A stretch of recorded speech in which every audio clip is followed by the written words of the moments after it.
Morning, Justin. Trying the other campaigns. I've tried now messaging in groups. So I'm using the trainings that you have in school and trying to apply it. So it's really fun. Great stuff. Let's kick off the session this morning. Bit of a late start. I was waiting for a few others to join. Great. So welcome to today's masterclass. We're looking at the science of sales, selling out without selling out. So this is selling without selling out. So we don't want to burn ourselves out on this sales bit, because it can be a bit of a mind game, especially when you're not hitting the sales targets that you wished you would be hitting. So today's focus is kind of learning just beyond the sell. We're actually diving into the foundations of what I call ethical sales. And this skill set will really empower you to build lasting relationships. It will help you to enhance your brand's loyalty and reputation, and just help you to transform prospects into really loyal long-term partners. So ethical sales isn't just about hitting those targets. It's about creating meaningful connections for sustainable growth in an era when trust is currency. Knowing how to sell without selling out is going to be a game changer for your business. So a quick introduction from me. I'm Alex Smith, the founder of Leadith. And I've spent the last kind of 5 years helping B2B coaches and consultants achieve real sustainable and scalable growth by combining ethical sales techniques with cutting edge technology and marketing strategies. So my background is rooted in digital marketing, and I have a lead generation business. I've had a web design agency. So I've seen firsthand the difference that having kind of an integrity-driven sales mindset can really make, not just to your bottom line, but also to the quality of those relationships that you're looking to build trust with and with your clients. So today, the goal is just to explore some of the tools, some of the insights to really help you make your sales process a little bit more human, more trustworthy, and ultimately more successful. I'm just gonna let Mike into the room as well. A few latecomers today, but that's fine. This is also being recorded. We go live out to LinkedIn, and we also go live to YouTube. I'll introduce where you can find the recordings a bit later on. Let's just look at the marketing funnel, because this is quite fundamental. This bit of information, it's all about kind of every stage that we look at is kind of vital in this, especially with today in the sales process. So the marketing funnel is a model that represents the entire customer journey from the very first moment that someone hears about your brand to when they become real loyal advocates. And we're going to dive deep into this model, not only to understand how we can optimize each stage with an ethical sales technique, but every single touch point offers an opportunity to create trust and demonstrate value. For example, during that kind of top of funnel, the TOFU, and we've got that awareness stage, and it's our goal isn't just to get noticed, but it's also to capture attention by offering something really meaningful. Or maybe at the interest stage, we'll explore how personalized content is going to help you to build that emotional engagement as prospects start to move into that conversion phase further down the funnel. So we're looking at how transparency, clear communication is really going to help you to stand out amongst competitors out there. So what is Leadith and where does it fit in? Well, I created this little roadmap just to help explain my customer journey to people in a bit, in a different way. The masterclass series, these are 13 weeks, and we basically cover this journey. So sales is not specifically an element on there, but it kind of is vital to have a really underpinning foundation understanding of the sales process. Step one is all about target audience. So we have a platform that can access an extensive database of 350 million verified work emails, 750 million enriched B2B prospects. We leverage LinkedIn for that audience. And then we do a bit of work on your LinkedIn profile. So stage two is optimizing your LinkedIn profile to make sure it speaks with clarity to that audience. If there's a bit of disconnect there, then often what we will see is the acceptance rates will really plummet. We need to be hitting around about 30% is kind of pretty good average. If you can get up to 40, even better. And potentially that's more opportunities down the line, filling your pipeline. Stage 3 is outreach automation. So we've actually got a multi-channel outreach sequencing software that will send bespoke connection requests, messages. We've got AI-driven elements in the software that really helps you to drive more volume at scale to get your message across to the right people. Stage 4, the natural follow-up to a LinkedIn connection or an initial relationship or contact on LinkedIn is to take that conversation to email. You could add stage 4.5 there as a phone call. Phone call really helps the sales process and helps the relation building process if you've got capacity and time to drop a phone call in to some of your leads. And stage 5 in the roadmap is having a bit of a content strategy. So in our program, in our accelerator, we talk about a 13 week program where we have 13 pieces. We have 13 distinct pieces each week. So some people put out 1 content a week. Some people put out 5 content pieces per week. And the idea with these content pieces is to generate inbound. So we've got the outbound strategy, but then we've also got a complementary inbound strategy going on with LinkedIn. And then the final step is this appointment setting stage. And this is having systems in place, having automatic calendars, having booking systems, and making sure people turn up at the right times, just having all the systems in place that you need to make sure your meetings are going to go ahead, that you're going to minimize those no-shows. And then you've got a pipeline that you can monitor and nurture. So that's what stage 6 is all about. So back to today's topic. So today's focus, we're looking at the science of selling out. And so we're going to look at consultative selling, how to handle objections in some of your sales calls, and also the power of storytelling. Okay, so sales can sometimes be seen as a bit of a numbers game, but today we're actually going to focus on the human side of sales. Ethical sales are crucial because they really help us to build long-term relationships that are going to enhance your brand's reputation and also lead to sustainable growth. So by the end of this session, hopefully you have a clear understanding in terms of how to transform all these prospects that you're gathering on LinkedIn or other places into real loyal partners through trust and integrity. Before we do that, let's just go into the room, see who's in the room. So this is actually, there's a live Zoom room here whilst I'm doing the masterclass.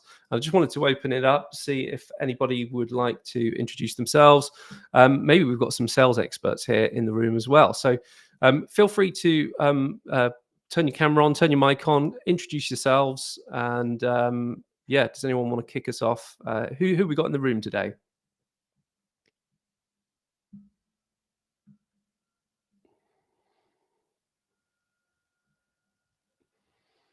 Go ahead, Ines. Yeah. So good morning, everybody. I'm Ines. I'm the founder of Passion for Projects Academy. This is a coaching academy for project managers. I'm a very experienced project turnaround manager with 23 years of background, and I'm building a business, a coaching business for stressed project managers, stressed teams, and help them lead their projects in a very successful way. I'm not a sales expert, and for me, relationship building is extremely important, and that's what I'm good at. And I think the transformation of my mindset that it's ethical selling or consultative selling. It's basically I'm helping people, I'm building relationship, and this is my way of gaining partners. Excellent. Thanks, Ines. Really good to have a bit of context there and understand that. Who else have we got? Does anyone else want to? Yeah, go on, Mike. Introduce yourself. Sorry, I called Nine Trees and create woodlands throughout the UK.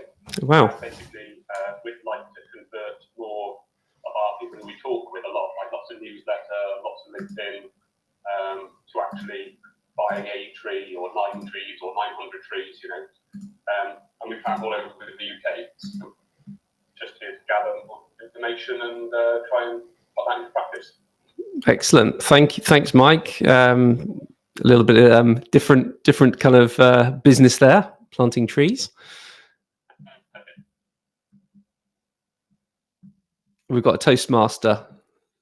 Yeah, Dave Howard, Toastmaster. Semi-retired, actually, Alex. Enjoy it, David. I'm very envious of you.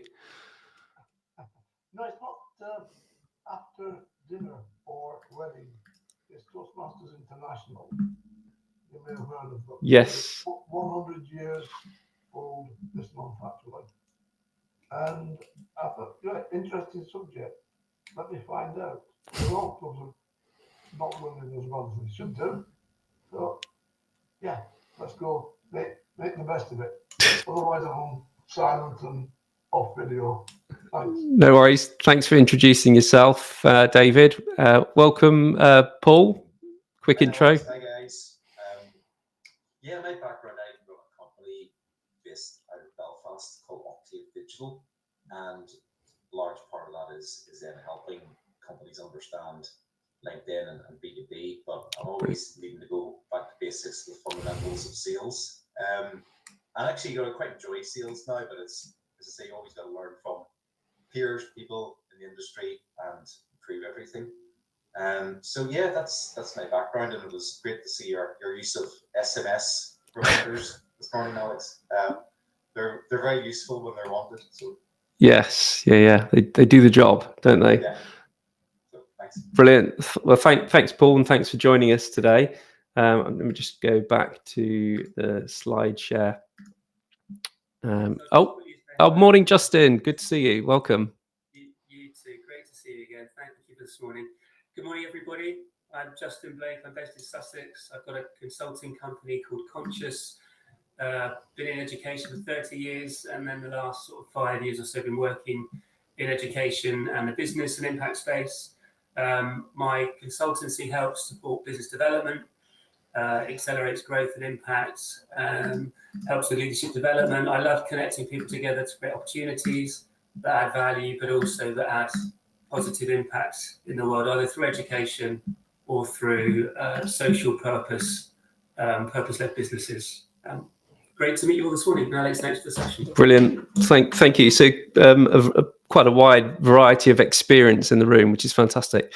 I'll kind of natter on probably for another 15 minutes or so, and then we'll just go into a bit of a masterminding session, I guess, to see what people's pains or challenges are around sales, and hopefully we can help one another out today, as we've got a few people in the live masterclass.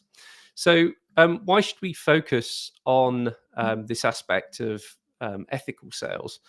Firstly, I believe it really helps us to build long-term relationships, and clients really appreciate honesty and integrity, and they're going to remain much more loyal to you if they feel respected and valued. And I think that also, let me just add a few more people adding to the room, constantly adding. I need to set this up to add them to the room. Secondly, ethical sales, it really helps you to enhance your brand's reputation.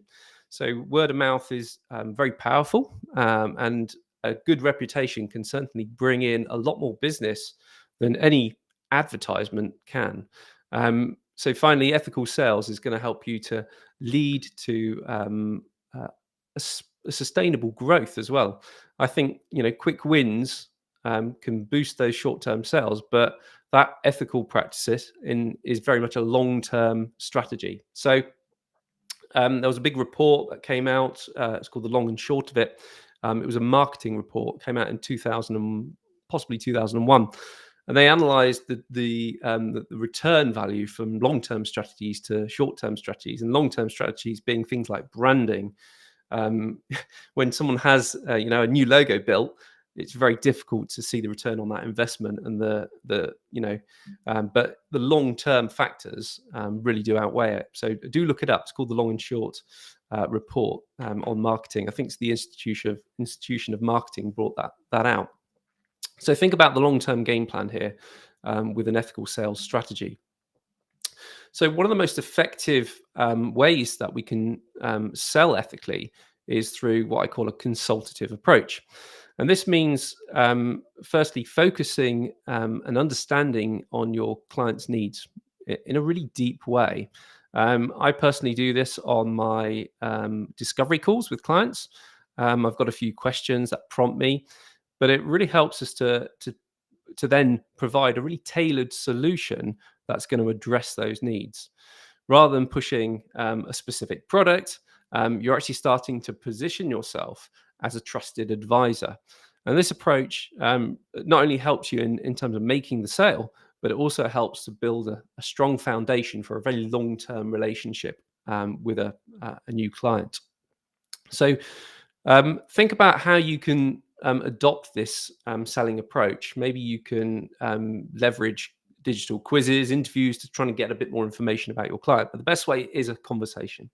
I do all my conversations on Zoom, but if you prefer the phone, then get on the phone, really drill into their problems and their needs, and it really helps you to come up with a solution that's going to address what they want.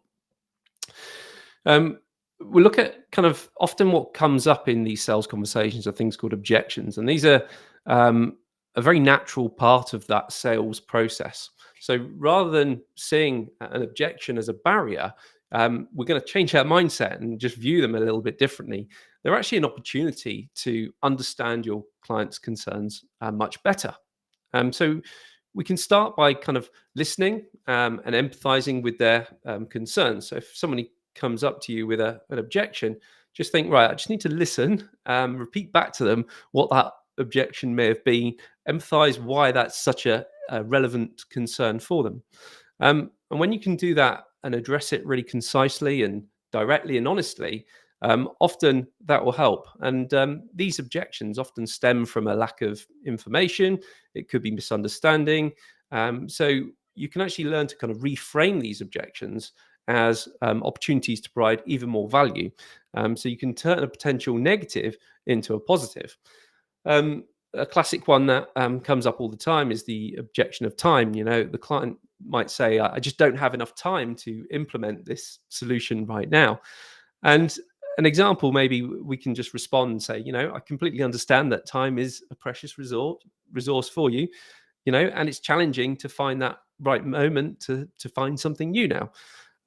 We need to learn to kind of address those concerns directly and provide reassurance. So we might say, our solution is designed to be easy to integrate into your current workflow. It requires minimal time investment initially. Plus, we offer a comprehensive support to ensure a smooth implementation process. So you kind of flipping it around. So you could also reframe this as an opportunity and highlight some of the long-term benefits. So you could say, while it might take some time to get started, the efficiency gains and the time savings that you'll experience from time in the long run will be substantial. So imagine having more time to focus on strategic initiatives once this solution is in place. So you can really kind of spit it out and turn it back on itself. And I find that really helps. One of the key bits of tools that I have to overcome that objection things, I actually have a spreadsheet, and I kind of talk to clients and say, right, there's added value here, because I'll actually show you this spreadsheet which calculates your return on the investment. And often the return on investment is one of the biggest hurdles that I get with a lot of clients. So it actually calculates their time. So I ask them, what's your hourly wage? We put in their hourly wage. What's the average client going to be spending with you over 12 months? We put that into the spreadsheet. And then we put in the time, and based off, data for the previous last year of automations that I've been running on LinkedIn, quite easy to show the value. People have seen that, wow, this software has actually saved 26 hours of the time. So the time one is never one that I see as an objection, so to speak. So you need to just acknowledge the client's concern, provide a clear solution, and then kind of reframe that objection to highlight the overall benefits. Storytelling. So what is really, really cool, and what I'm really hopeless at is telling stories. But storytelling is a powerful tool in sales. Humans are just naturally drawn to stories. I mean, you go back and look at the Bible. The Bible is made up of hundreds and hundreds of stories, and and that's how Jesus talks in little parables. When he talks to his followers and talks to people, he talks in little stories. So really start to use stories. They can really help you to create a fantastic emotional connection with your audience. You can use stories to really illustrate some of the benefits of your products and services. And one way of doing that is sharing some of the success stories of maybe case studies, highlighting how your solution has made a real difference to people.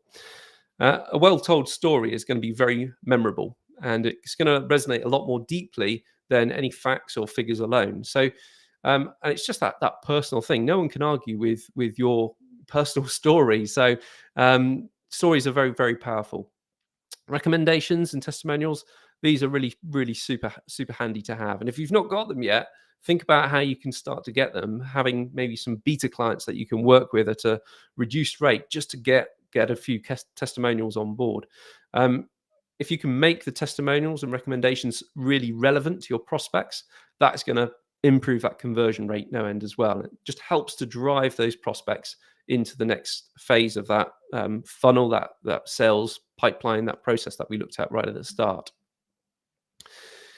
So what we've kind of been building up to is like building this trust and building this credibility. These are the cornerstones of any successful sales strategy. So it's important that we're very honest in all our dealings, in all our interactions. If we make any promises, we do need to follow up through, and nothing erodes that trust faster than any unfulfilled promises. So let's show a genuine interest into our client's success. When the clients start to see that we truly care about their outcomes, certainly I feel that they're going to be a lot more likely to trust you and continue doing business with you.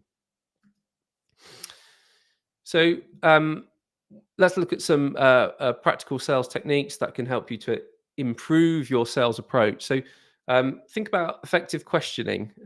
This is key. So asking those open-ended questions really going to help you to encourage to share more about their needs and challenges. And if you're very new to sales, really recommend you putting together a bit of a sales script. And the more you kind of learn that sales script, the more it sinks in. I'm hopeless with retaining information, lots of information about different things. So I have a script on my sales calls, and it gives me those bullet points. So I just need to make sure I'm covering all these different things. A couple of weeks ago, we looked at some of the different sales frameworks like BANT. Is there a budget? Are you talking to the person with authority who can make the decisions? Is there even a need for your solution? And T was time. Is it the right time? So that helps you with that qualification process. So yeah, think about delivering a real compelling value proposition. Clearly, you need to communicate how this solution of yours can address their specific needs and why this is the best choice for them. So let's open the floor for a bit of Q&A. Feel free to share any experiences that you've had with sales, both positive and negative. And we're just going to discuss some of these techniques that we've covered off today. Maybe have a look at any real world scenarios. It'd be good to hear from others who are kind of in the deep of it with sales, and who might like to share their thoughts with us.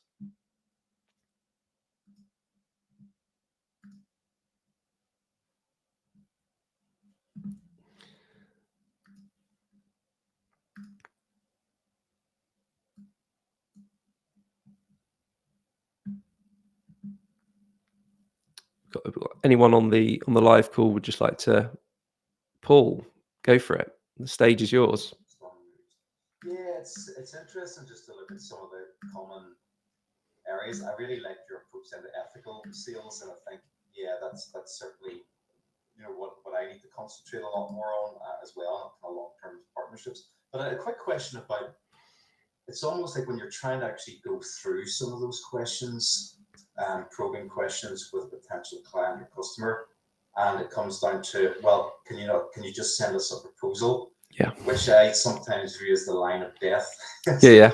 The call, and it's just interesting to hear any experience that you have had about questions or statements like that and how you deal with them. Yeah, I mean, I I think a lot of that is just to do with the frame of the initial first few minutes of the call. It clearly they're not on board. If they're asking that sort of question, can you just send a one pager with all the information?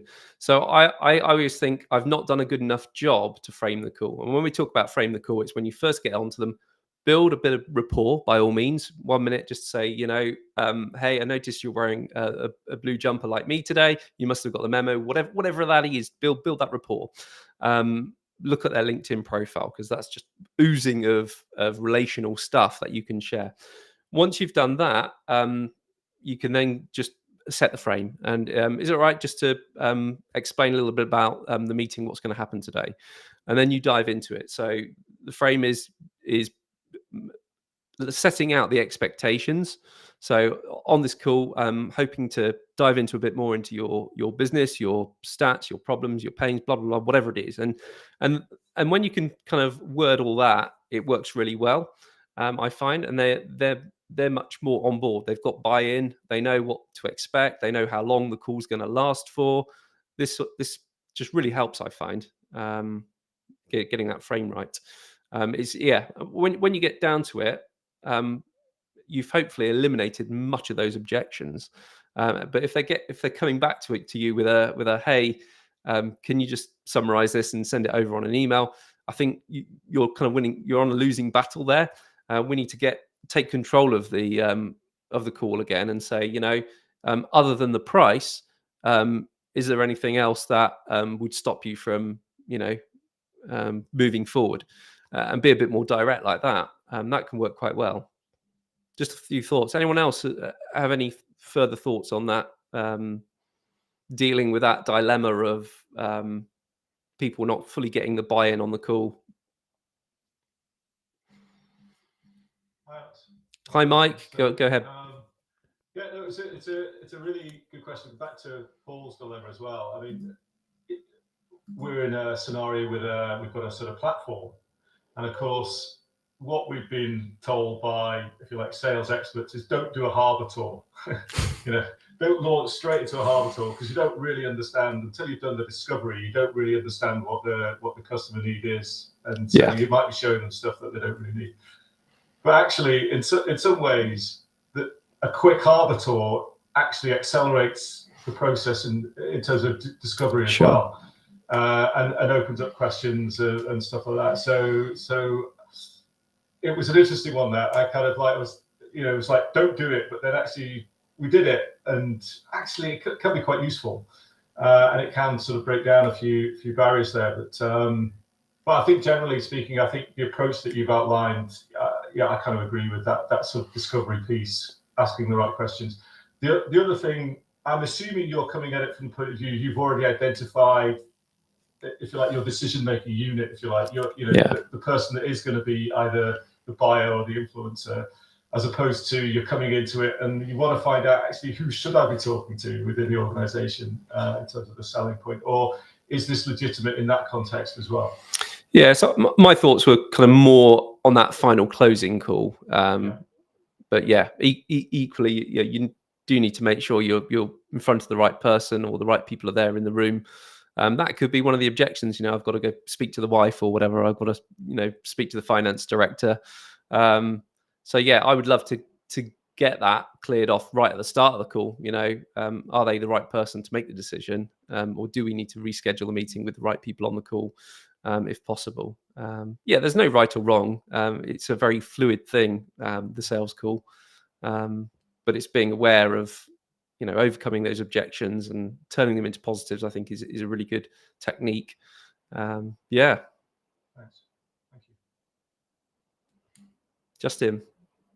Hello, everybody. Great conversation. I was listening to a webinar recently, and they were talking about a sales strategy that they use that's highly effective, and these guys are accelerating their business, massive growth, got great values as people, as human beings. And their strategy is really simple. You might find this useful today, which is they have a 2-call strategy for their sales. In the first call, it's just that discovery conversation.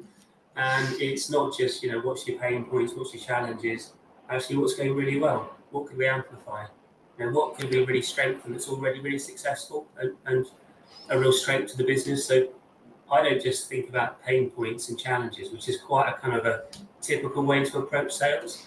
I also think about what's the strengths of this person and their business that we can amplify, as well as the pain points and the challenges. And the sales strategy, that's two parts. It's really simple. It's the first is the discovery conversation, and then just having a really relational conversation.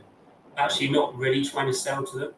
And I think often a lot of unconscious things happen between us and other human beings when even if it's even unspoken. So it's, you know, the body language is not just the words we use. There's 7%. There's so much that's communicated by the body that you may not even be aware of, that you're communicating unconsciously. Yeah. And so the first call is just that relational conversation. At the end of that, at the end of the conversation, it's if you find this useful, you want to come back for a second conversation, then we can talk about that sales process and how we can serve and support you in your business. So the second call is really focused on sales. The first call is relational. For these guys, it's worked incredibly successfully.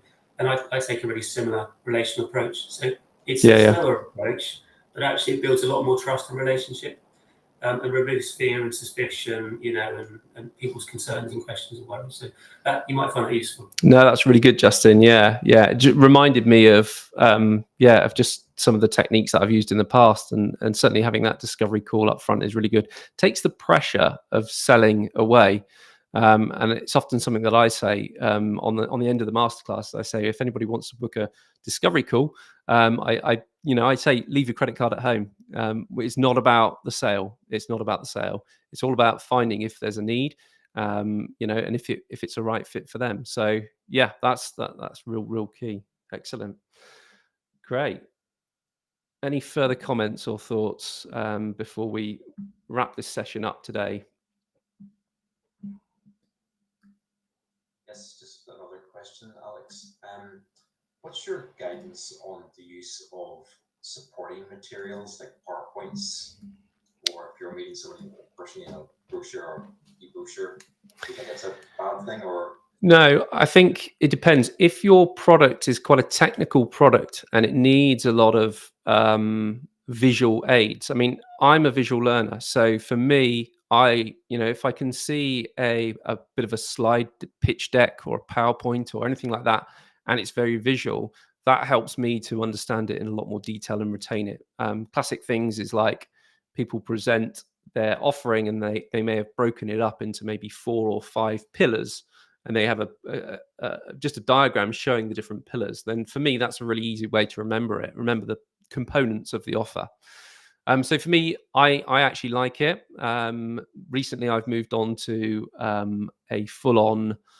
I use Notion to actually generate a bespoke sales proposal for the prospect, and it outlines. I've done my discovery call. I then spend an hour or two creating this proposal for the client. I do it all in Notion, and it's all there. Bullet points, pretty much outlines what their issue is, or what their problem, what their pain point is. And then I dive into why work with me, show them a few case studies. I then show them the 4 pillars that can address this problem, and that's how it addresses this problem. I then show them another screen which shows them, if they weren't to take action and do it another method, what that might cost them.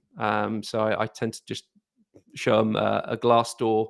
If they were to recruit maybe a sales director or a marketing director, a marketing manager, what the costs would be involved. And then I prove to them that, that 50% of job hiring end up in failure, and people don't stick out because of culture and all sorts of other issues. So I do a bit of scaremongering, and sometimes I show them that slide on the presentation. And then in terms of the offer, I display that on the slide. I have the offer there. This is option 1. This is how much they pay.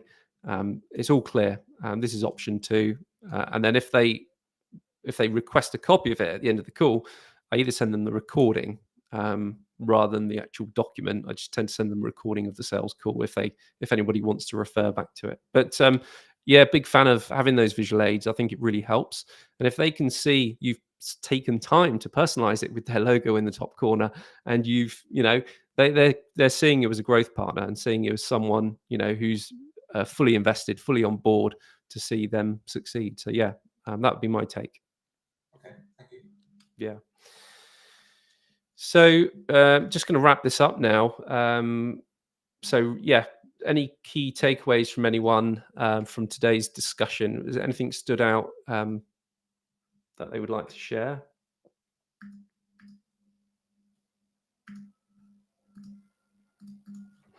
Managing multiple I'm screens. just going to share one last reflection from our conversation today, which is the power of having, referral partners as well.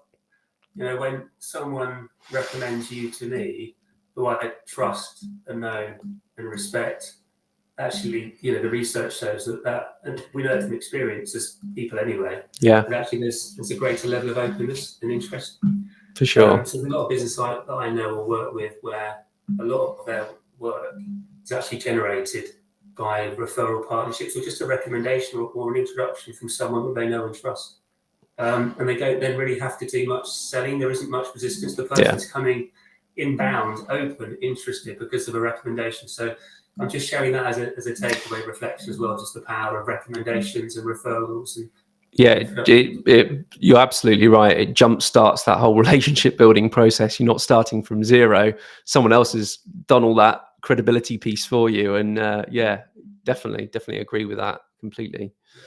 Yeah. So just to wrap up then, take these principles that we've looked at, put them into practice, and certainly watch them as your kind of lead gen strategies, implement them in your sales calls. The journey to mastering sales really starts with small, consistent steps in the right direction. So every little thing that you can do, maybe it's having a commitment to being more ethical in those sales calls, and that's going to help you to be more constructive and have that consultative approach to set you apart, but also shape the future of your business growth. So what's Lead of School all about? So School is a free community for professionals. It's very much focused around LinkedIn, lead generation. Sales is obviously a big part of it. By joining, you'll gain access to all these recordings of these previous sessions, previous masterclasses. You could get to learn advanced techniques. We dive into very much AI quite a bit. I love AI, a bit of AI. You can connect with other professionals there, and there's a discussion forum. So it's free to join. Head over to leadith.io/school. That's the website address, or you can scan the QR code on the screen if you're tuning in. Join the community. It'd be great to see you in there. Great to see your input. So encourage you to take this fantastic opportunity up. As I mentioned earlier, we do run discovery calls. So if you just head over to the Leadith website, you can choose click free discovery consultation. That'll take you to my diary. I've got a couple of gaps next Tuesday, and then I've also got a couple of gaps, probably one more slot on next Thursday. So if you'd love to have a chat around some of the stuff we've spoken about today, or explore some LinkedIn lead gen stuff, and we haven't really spoken too much about the LinkedIn lead gen stuff, but I'd be happy to hop on a call with you and show you that in a bit more detail.